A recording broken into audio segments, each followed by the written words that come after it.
Mr. Chairman. Okay, thank you.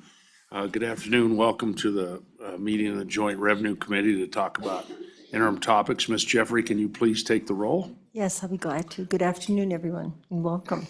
Senator Beitman. Here. Senator French. Here. Senator McEwen. Here. Senator Pappas. Here. Senator Ide. Here. Representative Baer. Here. Representative Byron. Here. Representative Locke. Present. Representative Northrup. Here. Representative Oakley. Here. Representative Storer. Excuse, she'll be here, I think. Okay, Representative Strock. Here. Representative Zwanitzer. And Chairman Harshman. Here, thank you. Thank And sorry to keep folks waiting. We were just debating the little water bill on the House floor. So, Senators, sorry for the delay. Chairman Harshman. Yes, Senator Pappas. I do have another committee across the hall, so. Would you like to just go wanna first? I just want to let the committee know that I'm going to be going in and out. And so right now I'm going to go over there for roll call. So, but I'll be back in. Okay, and then we can cut into this. You have a couple topics here and we can let you present them, whatever will work for you, Senator. I do have that one topic, so yeah, hopefully you'll let me present when I'm back in here. Yeah, whenever, certainly. Thank you. Okay, thank you. Okay, members, we have a list of, that were submitted online, and then if other members have ideas, and I think kind of like we've done in the past, good co-chair, and after we kind of had this discussion amongst ourselves, presentation by those folks who brought these topics, and then public comment, we'll kind of work this together, I think, and figure out what we can schedule. We're looking at probably dates again in Casper, Sheridan, and Cheyenne. And kind of a repeat of last interim on those places and times, but, so then we'll go from there and kind of get that list narrowed down a little bit to what we can handle in those, 4 to 6 days. All right, Mr. Chairman, okay? Yes, sir. Okay, the first item here, it actually has my name, and I'm not sure why, because I never, when I read this, and it's from Representative Ottman about, and you can read the priority, I'd like to discuss the amounts of federal poverty referenced in bills, 200%, single family 4, often the argument. But so anyway, any thoughts on that? You guys can all read that. Is there any?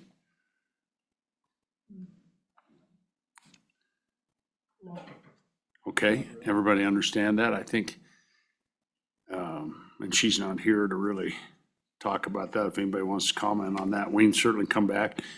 And I think we'll just go ahead, Representative Zwanitzer. I would just say in the Labor, Health, Social Services Committee, we also are having that conversation, and it's based on, we have many places in statute that have 150, 200, 300. We had some bills and revenue in the House side that tried to tie it into that percentage. And so I think a holistic look of all of our statutes and maybe a reminder is going to happen in committee number 10. So that might be a better place for it, because it deals a lot more with health policy than tax policy. And Representative Zwanitzer, as you were explaining that, I thought that would probably be the perfect committee for that. So not to duplicate those efforts. So, okay, very good. The next one, Representative Locke, you have on here is property tax reform, relief, consolidation, and then what you typed in there. Any more comments on that you'd like to add? Thank you, Mr. Chairman. This was just very general, and I don't think this is a topic that is unexpected or something we wouldn't do, but it's more of this issue of just the fact that we've got a lot of bills out there and just maybe streamlining and figuring out how they all work together. I think it's a valid topic. It's one I expect to be in there, but I just put it in there as a kind of a reminder and a placeholder. I think it's important, but I don't think it's unexpected. Thank you. Right. Okay, very good. And then the next one also, I think you submitted is fair. I'm on page 2, and members of the public, the topic is fair market value. So what's your thoughts on that, Representative Locke? Thank you, Mr. Chairman. Fair market value, my topic on that is, I would like to open a conversation on that in the interim, just in terms of that. I think there's lots of discussion on fair market value. Fair market value is very clearly defined in the statute. One could argue that sometimes maybe the assessment process potentially uses other factors, and I want to make sure we open that conversation, have that conversation.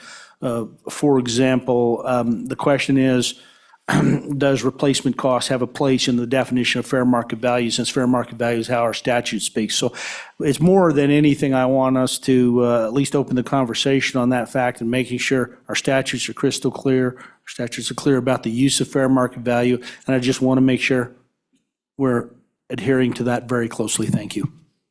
Okay, very good. And I think part of that, and the good chairman, we've talked about having, it's always good to have a refresher on just these basics. And I think particularly personal property tax too is going to be an issue, and how other states do personal property tax, as well as, fair market value, and particularly for these properties that don't sell very often.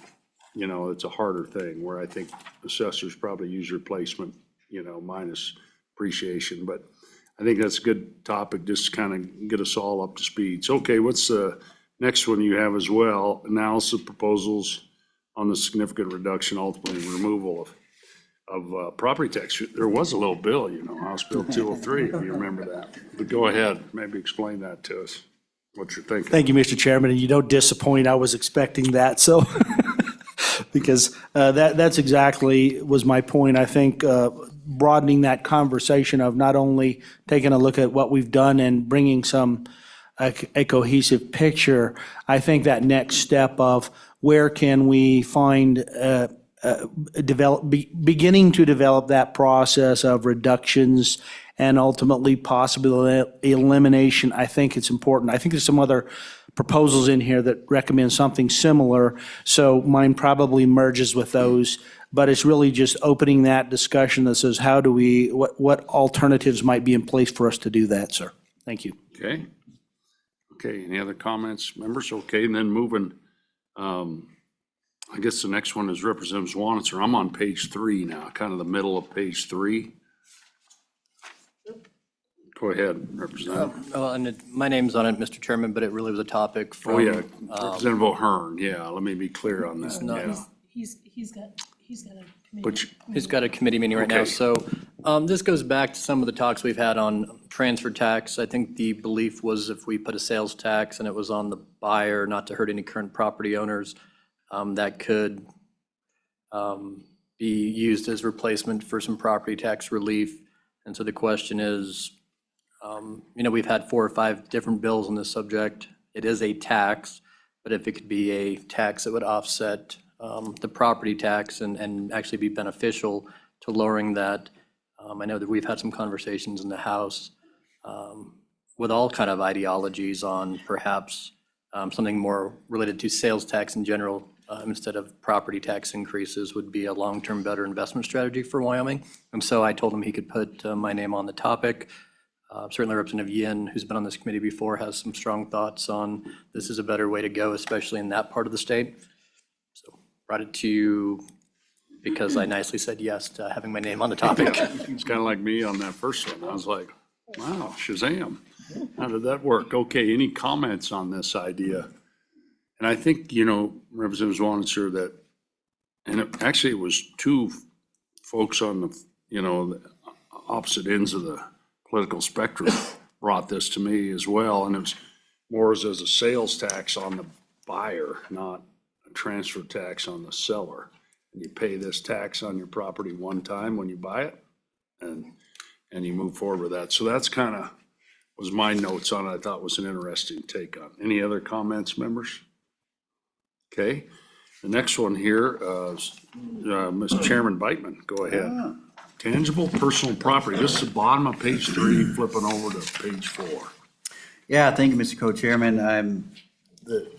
Most of us on the Senate Revenue Committee would like to take a look at tangible personal property. I know Senator McEwen had a bill to ratchet up that de minimis exemption that we did a couple years back, just to kind of make sure we're not catching and roping in small businesses and that have to deal with that real pesky tax that nobody likes, but it's on the books, and just have a further discussion on the whole personal property tax issue.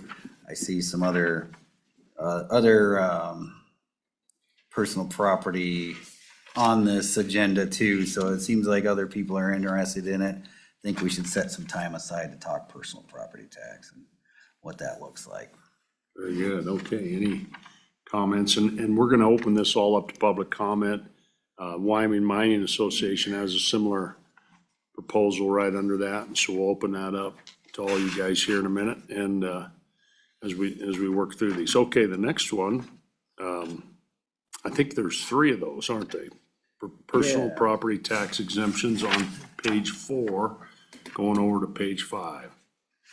Yeah, and then our next issue, Senator Ide, French, and McEwen and I put together a list. Second on our list was sales tax exemptions review. The idea being, let's broaden the tax base so we can lower rates if possible, or possibly, under the broader discussion we had earlier about alternatives to property tax. I think that's a broad heading that this could slide underneath as well. If we're gonna eliminate property tax, why don't we broaden the sales tax base and go with the sales tax? So let's have that discussion. I think that dovetails nicely into what we talked about earlier. Okay, and so that's the middle of page 5. Middle just page everybody. 5. And then flip, and I'm gonna skip past Senator Papps's idea next there on the bottom, page 5, till he gets back. And then flipping over to the top, page 6, Chairman Biteman, these are still yours. You typed in this Yeah. idea of Yep. what you're just led into, basically. Same idea, Co-Chairman Harshman, taking your idea from House Bill, I believe 203, trading real, personal, commercial, all other property tax for a higher sales tax. I think that's a great conversation to have. Sales tax is a fair tax. It's a consumption-based tax, so I think it's a great conversation starter, and I think it'd be a great interim topic for us. And then, again, falls under that alternatives to personal property tax heading. And then our 5th and final proposal was using general government surpluses to pay down and eventually eliminate property tax. So another idea, again, falling under that alternatives to property tax front. And that'll take care of all of our topics. We can move on, and then we'll hold for Senator Pappas. 'Cause Okay. we also support Senator Pappas's idea of the counties going to that budget-based system, but we'll let him talk about that. Okay, very good. And I think Senator French, did you have a question, comment? Go ahead. Thank you, Mr. Vice President. On the top 6, that you kind of started the discussion, that, I think we really need to look at that one because, different parts of the state, it's going to affect really wildly different. In my part of the world, we're just at 4% sales tax. And we're an hour away from Billings, Montana with no sales tax. And, it's just, especially weekends, but solid line of vehicles going from Bighorn County level area, Powell County area, going north to shop. However something would turn out, if it was bumped a couple points or to 6 or 7, whatever, may not have this, it won't have the same effect as in Cheyenne, Casper, as it does in the north, and it'll have a major effect. I mean, they might as well build an interstate from Cody north. There's that kind of traffic, and it'll just increase it. So it'll have a real effect in our part of the world. So anyway, thank you, sir. Yeah, very good, because Montana is 0 sales tax state, but has an income tax and certainly a much higher property tax. And our use Yeah. tax, so we get it coming back over. Yeah, yeah, and I think by law, most of that, people are supposed to voluntarily remit that, but it doesn't happen all the time. Okay. Representative Northrup. Thank you, Mr. Chairman. And Senator French is exactly right. Our main streets will just dry up because, of course, the big ticket items will all be bought in Montana because of the extra sales tax. So it's not a good idea for the north end of Wyoming. Gillette's just as guilty, or not Gillette, Sheridan's just as guilty, so. Might have We all- to install another port of entry. I'm sorry, at what? Might have to install another port of entry. Huh? Oh, we don't want to go that. You don't want to go that far, huh? I do, no. Okay. I'm just trying to figure out solutions. Okay, any other conversation? I appreciate all that. Okay, I think we've covered all these. other than Senator Pappas, and so we'll resume with him. I'd like to, members, any other comments, and not that we're finished with member comments, but open it up to any public comment. Folks, we've got 3 seats up here. If you want to fill those seats, it'd be great. Oh, Senator McEwen, while you're coming up, Senator McEwen, go ahead. Sorry, I missed. I'd like to add another topic that wasn't captured in Yeah, here. sure. I think that's fair. You know, we have this system where you get online and put them in, but I want to certainly open it up to members if you have other topics, and even members of the public too. I want to hear about it. I would like us to discuss acquisition value versus fair market value this interim. I'd also like us to look at an ag exemption for people who live in city limits and have more than 2 chickens. Okay, the second one was just funny. You know, I think, That was foul. I think, and I'm looking out here, I don't see any of the ag reps, but you know, it's $500 now. And you're exactly right. And it's not been our idea, but actually the folks who represent ag have come to us and say, hey, at least 5,000 or 10,000 it should be. I think it's an interesting point on that deal, but okay, very good. Okay, who wants to start first? Go ahead. I can kick us off. Thank you. Ashley Harpstreet, Executive Director for Wyoming Taxpayers Association. I think the committee's heard this broken record that's up here about tangible personal property. We would love to see some relief to our largest taxpayers. And not only that, but some equity in assessing and the valuations of tangible personal property, looking at the valuation index and looking at that depreciation floor, I think would help all businesses. We are by no means advocating to eliminate that property tax unless there's a revenue replacement idea, which could be a sales tax, Mr. Chairman. Wasn't there a little bill like that? There was a little bill, but it just wasn't quite ready yet. No. And with that, all of the ideas you guys have thrown out there, I would say our group would be very interested in discussing further. Those are all, most of those have come up before in Tax Reform 2000. And if we are gonna talk about advocating for sound tax policy, we would certainly love to visit about Tax Reform 2000. There's tons of information and ideas that has been studied by a legislative body in 1997 that came out in 2000. And one being mill levy budgeting. So we encourage all these concepts and conversations that might take away my job security, because that's the broken record we've been saying for about 50 years. So thank you. Okay, thank you. Any questions? I think it'd be interesting for us, you know, we've done pretty extensive work on sales tax, property tax. We did acquisition value, paid for a study, did all those things. We really haven't talked about personal property and how other states do it and those things. I think it's be important for us to go down that road and learn some more about it. So thank you. Any other questions for? Okay, thank you, Director. Okay, go ahead. Good morning, Mr. Chairman. Travis Detai with the Wyoming Mining Association. Would pretty much just echo what my colleague has already described, and she's smarter than me and she knows a little bit more about it. But we see this as an opportunity to get a little tax relief for the industry. I won't go through my laundry list of taxes that the coal industry pays. I've already done that in front of you both committees this year. But we look at this as an opportunity to get a little tax relief while continuing to provide the revenue for the services necessary. And we think there's some room to play there and find a sweet spot, Mr. Chairman. Okay, thank you. Any questions for Mr. Detai? Okay, thank you for being here. Go ahead. Thank you, Mr. Chairman. Pete Obermueller, Petroleum Association of Wyoming. Echo the comments of my colleagues, but I want to just mention one. I think Mr. Detai mentioned looking at Montana, but there are other systems that I think would warrant the committee's attention, specifically what's called the BELLS system, the Basic Equipment List System for personal property. And they do it in Colorado. They've done it for quite a while, and essentially it's a basin-specific list of common equipment in oil and gas, could be in others, that where the assessment is already essentially pre-done and relieves a burden on the assessors. It's understandable and predictable for industry. It would be a new way of doing personal property for oil and gas. We've never done it that way in Wyoming, but it's very effective in Wyoming or in Colorado. And I think we ought to take a careful look at that. Very good, yeah. And that's the BELLS. Basic Equipment List, the BELLS system. one L. Okay. I just want to make sure I spelled that right. I wanted to, basically, that's very good. Appreciate that. Any questions of these three folks? Appreciate you being here. Thank you for your comments. Okay. Anyone else? Let's just fill up these 3 seats. Would sure appreciate it.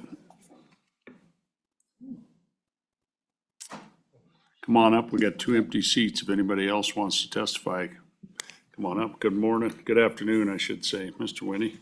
Mr. Chairman, Bill Winnie, Sublette County.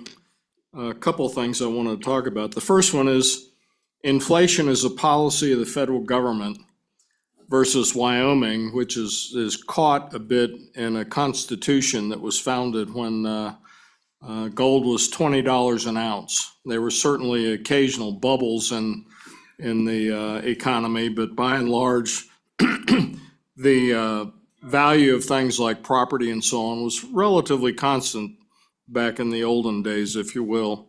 But you're caught with that thought process when you're doing taxes by putting fixed numbers in a lot of places in legislation. In one committee meeting, I made a recommendation that you replace a number, I think it was $200,000 with a percentage, and the committee seemed to kind of like that. So I think you need to look at changing your thought process. In my experience, people, particularly people on fixed incomes, are having a real problem. I retired from active duty in the Navy in 2002. My Navy retirement pension is indexed by the Federal Cost of Living Adjustment, the CPIW. Be careful, there's 2 of them, a CPIU and a CPIW, and they calculate that from the W one. But it's gone up. My retirement check has doubled in 20 years. And so somebody that's got a retirement check that's fixed is squeaking, and that's part of what you're trying to deal with. I don't have any good answers, but I've watched all of your bills this session, or as best I could, and you're still struggling. So I offer you may need to think about a different way of looking at that. I'm not one of those number crunchers guys that could give you a formula, but perhaps they're out there.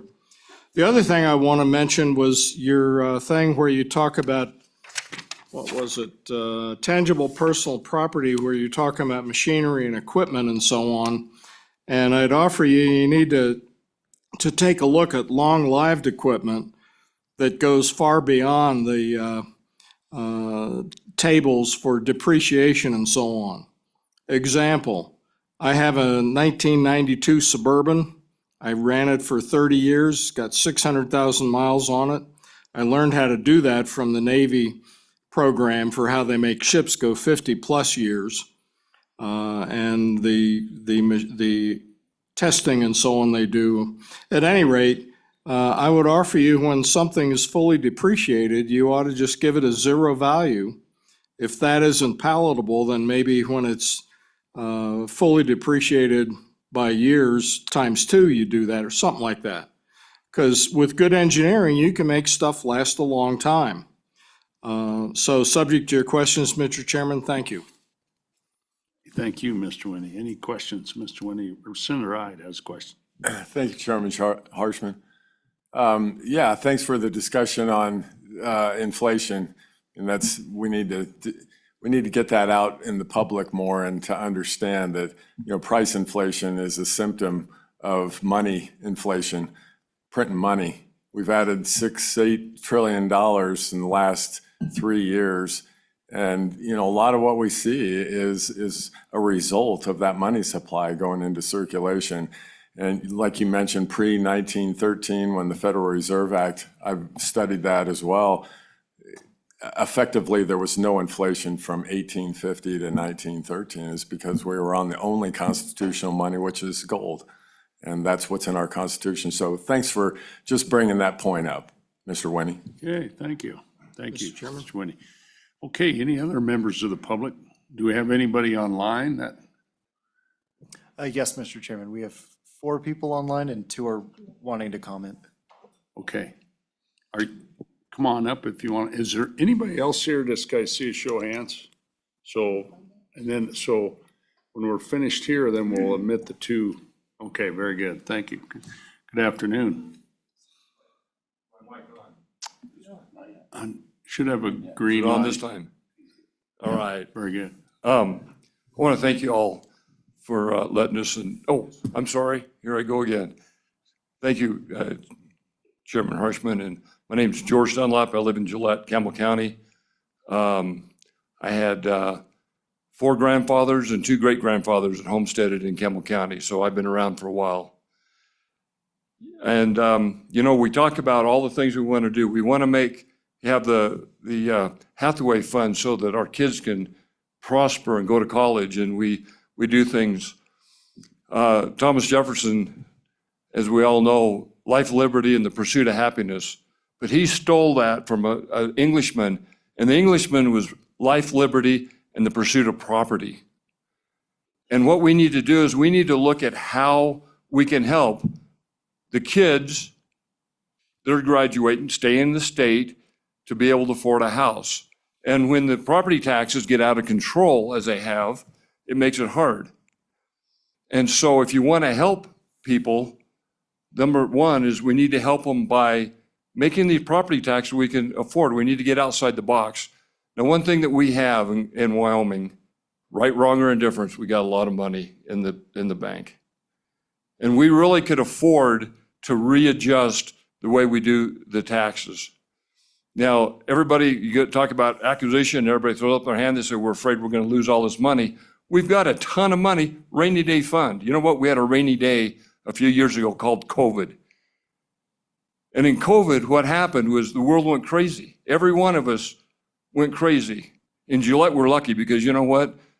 It took a week until we got the coffee shop back open so we could get together in the mornings. It took about 3 weeks until we started opening the restaurants. But it was crazy. And what happened? Everything went bizarre. And so people moved to Wyoming. Everybody got a bunch of money so that, I can buy a house. All the property taxes went up. All the cost of housing went up because everybody got money. And so we really need to look at that. If we went back to either 2019, 2020, and set that as our base, acquisition property tax for somebody, what that would do is everyone that lived in the state would be benefited by allowing what happened before the rainy day that we want to call COVID happened. And it would allow us to go back and everyone in the state would benefit. Young kids would have a chance to buy houses. If somebody from California moves in and they want to buy a house and give $6 million for $1 million house, they can pay the extra property tax. But if we went back to that and then limit the amount that it goes up, 3% would be great, 5% is a lot, but if you had to live with 5%, that's one thing. We have the money in the state to do it. We had a rainy day, so quit sitting on all the money. Don't be selfish and do this. It's the fairest thing to do. It helps the young people, it helps the elderly, it helps everyone. And what it does is if you've invested your life in Wyoming, it allows you to be invested. And so I'm asking you people to look at investing in the people of Wyoming by rolling back before the craziness and then let us go forward from here. Thank you. Any questions? Thank you. Mr. Dunlop, appreciate it. Any questions? Okay, thank you for being here. Appreciate it. Anybody else here in the room? Okay, we're going to move to online. Go ahead. Got a couple.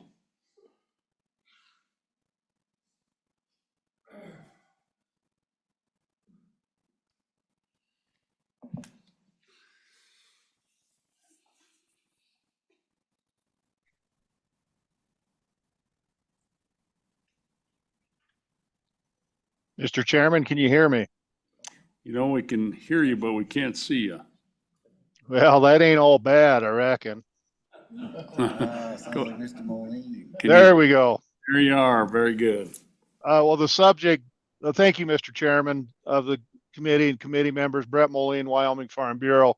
I ducked that on you a little early. I'm back in Laramie.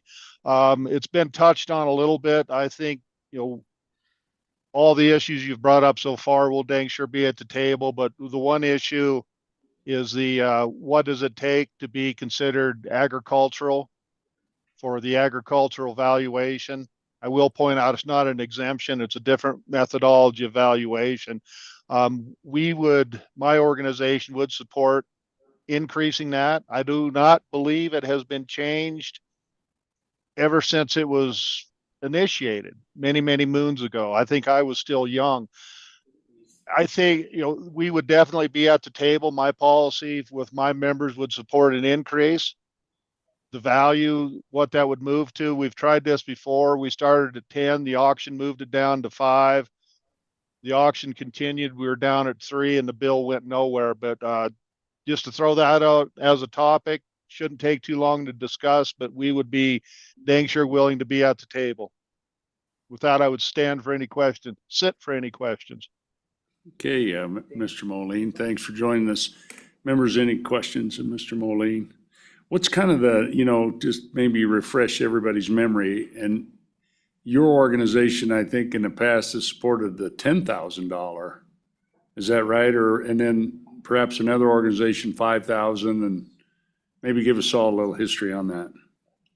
Well, Mr. Chairman, yes, my organization would support going up to 10,000.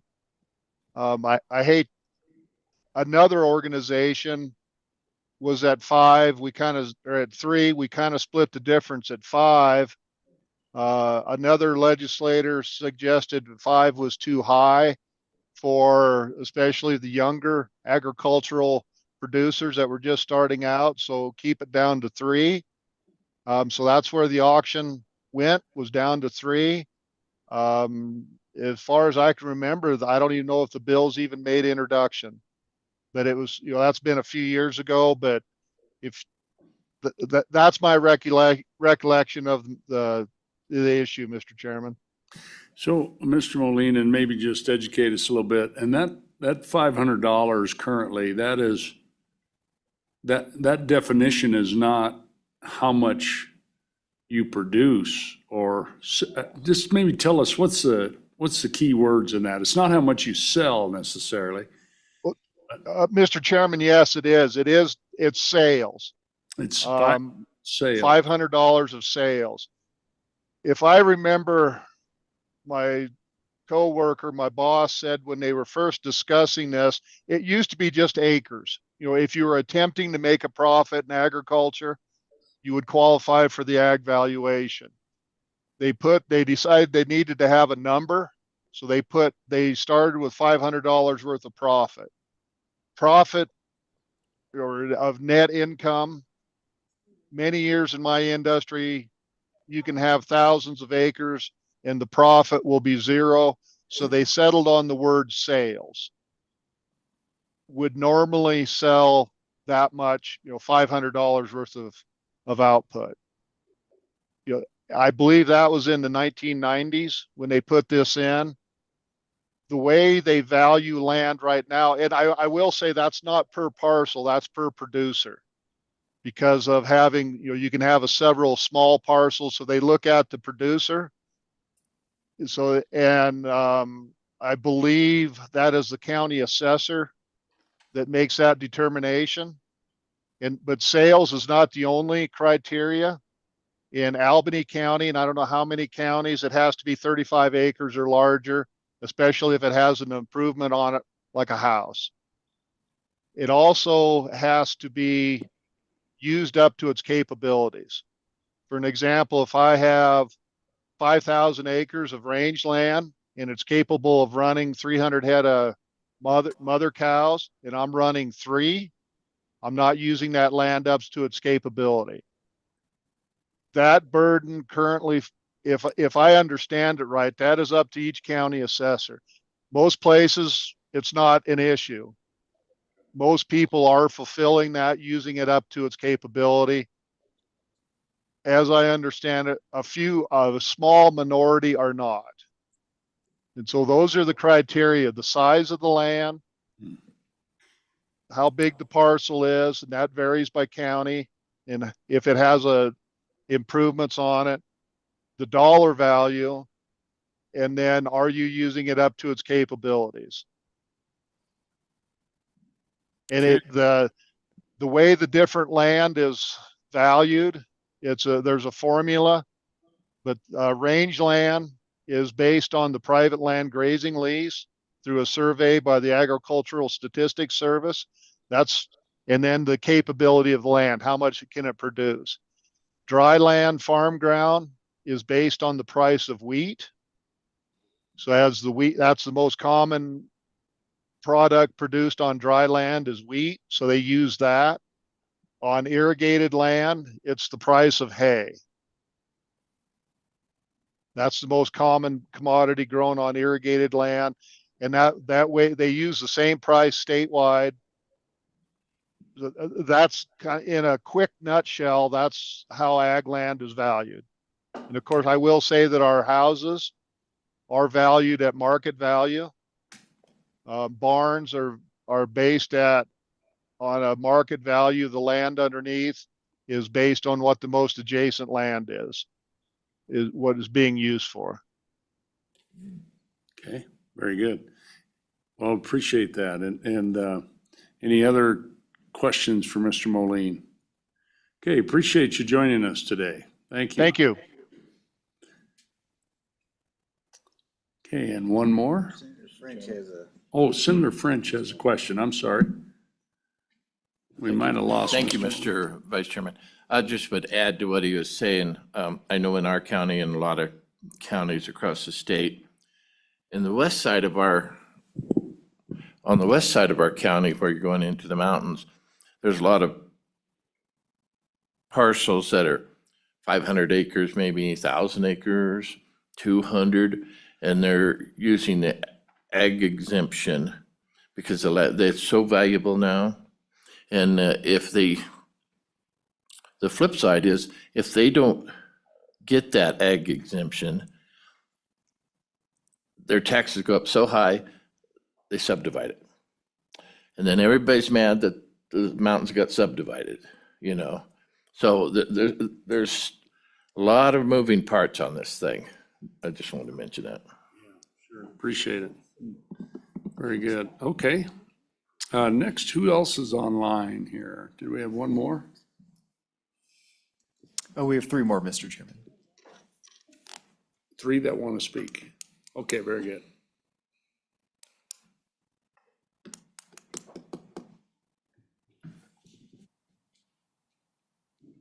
Good afternoon, Mr. Chairman.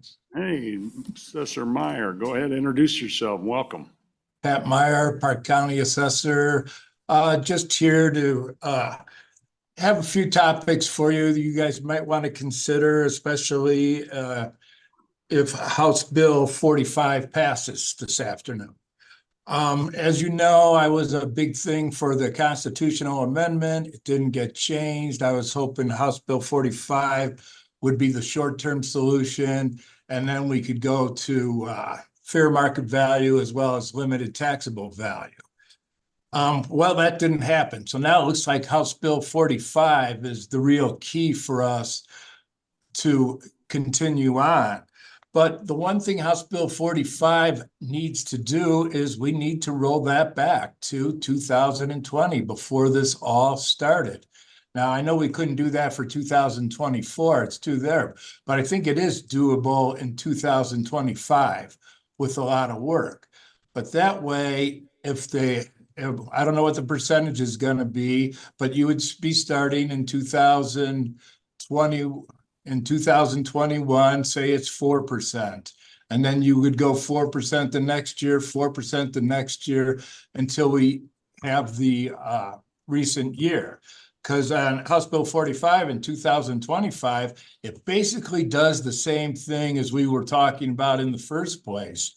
It stops the increases. And if we would have started this in 2020, then we wouldn't be where we are right now. Because where we are right now, it's gotten a little too late for that. For some counties, especially Park, Sheridan, I got a whole list of them: Albany, Crook, Fremont, Johnson, Laramie, Lincoln, Sheridan, Sublette, and I'm sure I'm missing a few other ones that are having it. So right now, our taxes are so high.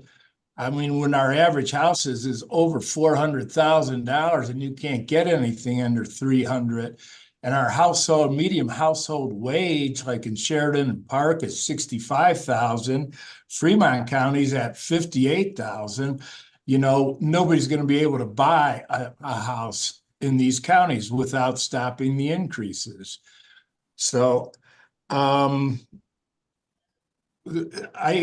these exemptions that you're going to be dealing with year after year aren't going to stop until we do something like such as that. Otherwise, Park County and Sheridan County and all these ones that got the exemptions, you're going to have to pay for that again next year because we're going to be even in more of a situation and so forth. So I wanted just to have that as an interim topic. So you could discuss that more and we could figure out how that's going to do it and figure out the problems of a rollback. There'll be some, but it could be done.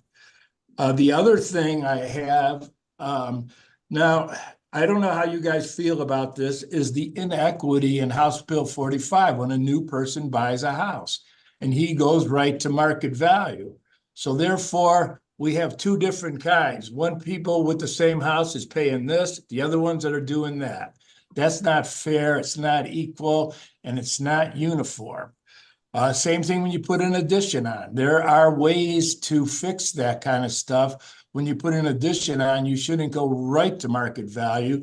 You should still be at a limited tax value, or in this case there. Now, other states do this.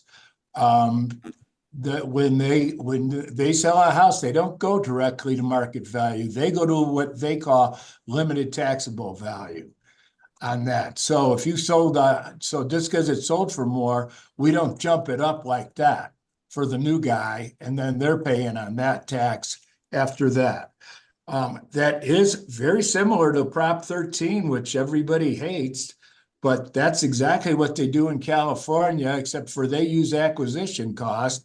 You'll be using fair market value, which is usually more conservative than acquisition costs to get down there, because we try to stay conservative because it's for taxes. So that's what the assessors are ultimately trying to do. So we got Prop 13 that goes up 2%. So we'd be going up 4%. And anytime you wanted to fix your house up with any substantial addition, you'd be going right to market value. So a lot of people aren't going to want to do that, just like in California. In California, like I said, when you're buying a house, that situation didn't work. And I mean, I think the main thing for the assessors and everybody should be fair, equal, and uniform. That overdoes, that is better than being at fair market value. As long as you're treating everybody alike, that's the key. And we have proven that we can live off 3 to 5% increases. We had for 30 years till we hit 2021. Now they're gonna level off, but like I said, with our wages being so low right now, even if they level off and stay the way they are, we're still gonna have more and more problems with people on fixed income and so forth. And we're gonna have to keep taking all that money and doing that when we've proven we don't need those increases to survive on.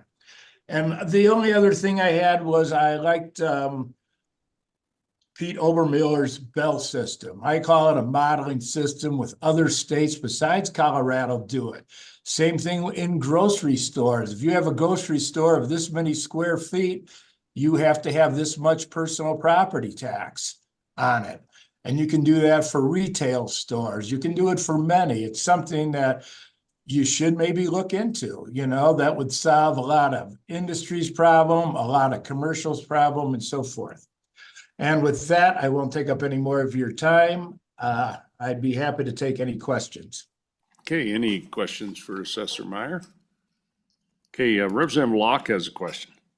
Thank you, Mr. Chairman, and less of a question, but I wanted to thank you for bringing those issues, and I wanted to more of a comment, just say I would like those issues, that clawback or that rollback concept. I think that should be one of the important things we pull into our discussions in the interim. I do consider that very important, and I want to thank you for bringing that, Mr. Meyer. That was an excellent point. Thank you. Okay, very good. Thank you. Okay, any other questions? Okay, Assessor Meyer, thank you for joining us. Appreciate your work. Thank you. Okay, next who do we have? Is it Representative Fortner? Very good. Okay. So here's what, we're at 1:09. We've got two more public comments. We'll finish up probably at 1:30, and then Senator Pappas is here. I'd like to hear his proposals. And then we'll be just about in time to wrap it up.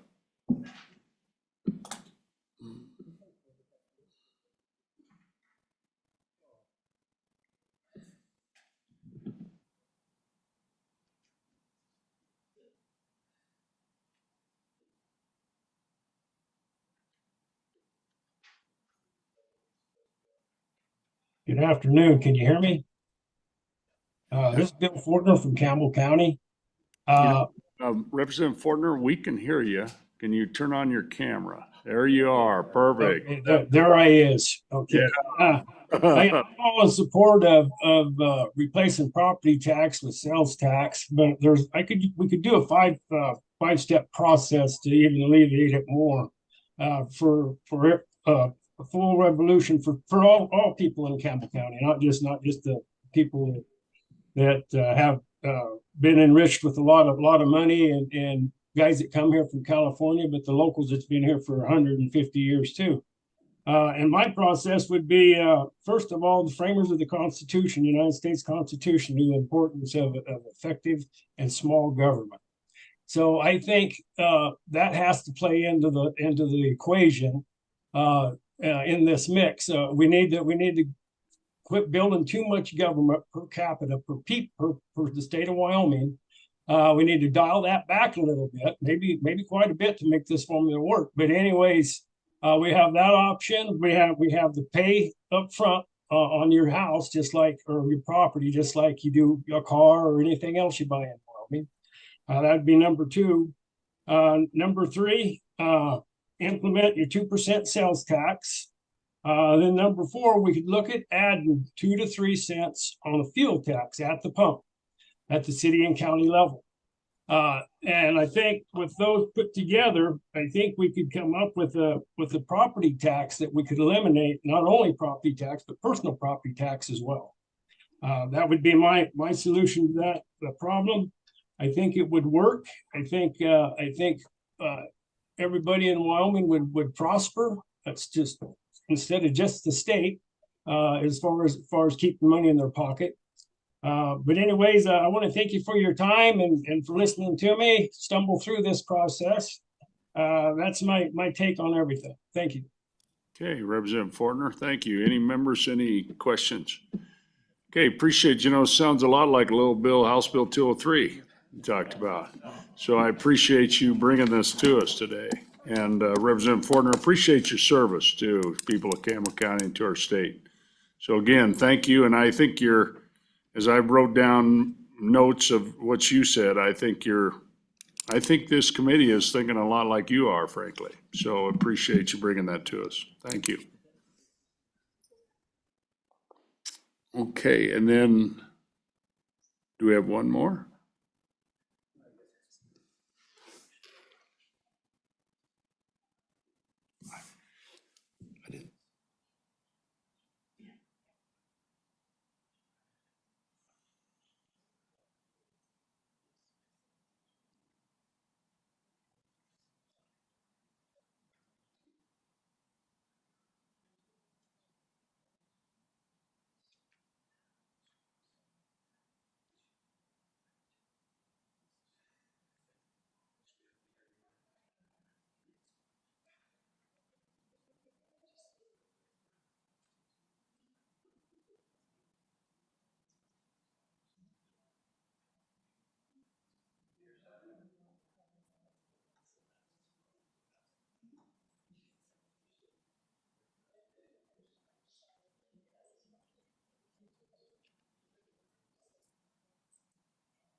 Mr. Chairman, the panelist has declined the invite. Their hands raised, but they've declined to speak. Okay, very good. And if something changes now, we're going to go to Senator Pappas. You got, Thank you, Mr. Chairman. Okay, so my topic, basically, so the committee knows, I do sit on a group of, on an organization called the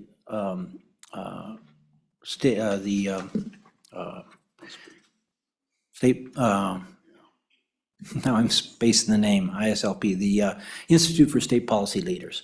And it's basically a group of 35 states that have sent folks to talk about tax policy. And I've talking with those members over the last couple of meetings. This topic came up because we've been dealing with property taxes here in Wyoming. And so I've quizzed a lot of the different states that have gone to those meetings, and a lot of them have gone to this, what's called Truth in Taxation. Every state that has passed it does it differently. I was actually looking at the no new revenue tax rate concept. And so the concept would be that you raise revenue only to a budget. And so there can't be, a runaway in state collections because you only raise revenue to a budget. Now, I understand that may be an issue with Wyoming, and I'd like the Revenue Department to weigh in on it. I know we have some, I think, fixed mills, right, that never change, and then we have mills that do change. So there may be some modifications, but certainly for the fixed mills, what would happen is that each mill, there would be a new piece to the calculation. We've got the fair market value, we've got the 9.5%, we got the number of mills, and that's what but in this concept, we would raise to a budget. So if tax collections would have been here and say the budget is 20% lower, then, there's a 20% difference. And so you would create a certified tax rate where each mill would then be 80%, right? 0.8. So there would be a new modifier in this calculation. So it was a intriguing concept to me, and so that's why I brought it here. I'm sure there's issues with it and may or may not work, but I thought it was something we should look at that would maybe keep our tax rates lower when we do have skyrocketing home prices. So again, I can't take a whole lot of questions on the concept because I don't know enough about it. But I just thought it was another way that we could look at trying to limit the amount of taxes that would be collected when we do have skyrocketing home values. And I know it'll be difficult because every county is in a different situation. And so, again, I don't know how that would work, but I certainly welcome any comment from anybody on the proposal. okay, members, any comments or questions for Senator Pappas? It's an interesting concept. We've talked about this a little bit in side conversations. I'm looking out in the room, some heads nodding.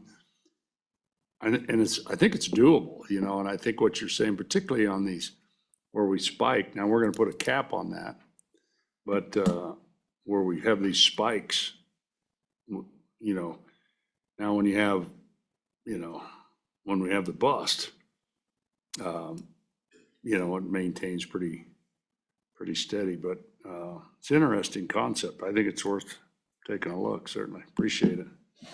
Okay, members, anything else? Okay. So, so in my notes from today, from you folks who have testified and other members, another thing I wrote down was really this affordable housing piece. Taxes, your escrow payment are a huge part of this. We all know that, and that's why, your house payment, if you're in a mortgage, keeps going up. if you're paying escrow, it goes up $100 this year, $100 the next year, $100 the next year. You know, and when we ran the numbers on 203, you know, you're gonna knock $200-300 off somebody's house price. So it's a piece of that, I think, this affordable housing piece. I think there's some other pieces to this too, though. And maybe that's a thing this committee can take on. You know, you go back to the 1980s when we had 19% home mortgages, you know, and the Constitution allowed us these legislative designated investments. And I think we had 200, because the Burn Mill Trust Fund, we can invest in Wyoming people and communities, not just, you know, stocks and bonds, but it was a lower mortgage rate. That was an investment out of the Burn Mill Trust Fund. It was an interesting concept that our predecessors did. I think back in the 80s, they put 200 million towards it, which was, you know, the Burn Mill Trust Fund wasn't even $1.5 billion then. You know, it's a very significant amount. So I think there's pieces of state land that are right next to communities, bordering communities. You know, we had this talk last interim. We're not out in the middle of nowhere, but, you know, it's one next to Cody, next to Casper, next to, you know, Teton County, right? And Jackson, there's a perfect spot. And so I don't know, maybe that's something this committee too might take a look at, some issues with affordable housing. Okay, any other thoughts, members? We've kind of, good chairman and we've got some dates kind of tentatively set. And we'll make sure those work in the whole calendar. Josh, do you want to comment on those? I was just gonna tell you what I had so far, but again, they were tentative dates, so if that's okay with you, Mr. Chairman. Sure, that'd be great, thank you. What we had as tentative dates were May 30th and 31st in Casper, July 17, 18, in Sheridan, and then November 18 and 19, if necessary, in Cheyenne. So write those down, members, and take a look, and if there's a conflict or something, we'll work it out and work on it. Okay, and so, Senator Pappas. Could you repeat those dates again? So here's the dates I have are May 30th, 31st in Casper, July 17, 18 in Sheridan, and November 18 and 19 in Cheyenne, if needed, as needed. So check your calendars, get back to the chairman and myself, and if we've got to move something or figure it out, we'll work on it. Okay? So I think the process next, chairman and I will get together. We've got your thoughts on these, and we'll just try to work these and bring these down, and then be presented. Management Council will eventually decide these and assign them to us, but we want to get them into a workable format that we can do with that. So with that, members, anything else? Mr. Co-Chair, any comments or anything? No, sir, you hit it. Sounds like we've got a lot of common themes. Not a lot, like a few common themes that we can boil these things down, and we'll work on finishing up the touches on them and present them to Management Council and see what they give us. Yeah, very good. Okay, so with that, members, and again, we're open to all your comments. You want to, anytime, call us, email us if you have ideas. And that's where most of this stuff comes from, is ideas from constituents. A lot of ideas out there, so we appreciate everybody's input. And so with that, we're going to adjourn and head back to our respective chambers and keep working and finish this session. So thank you all.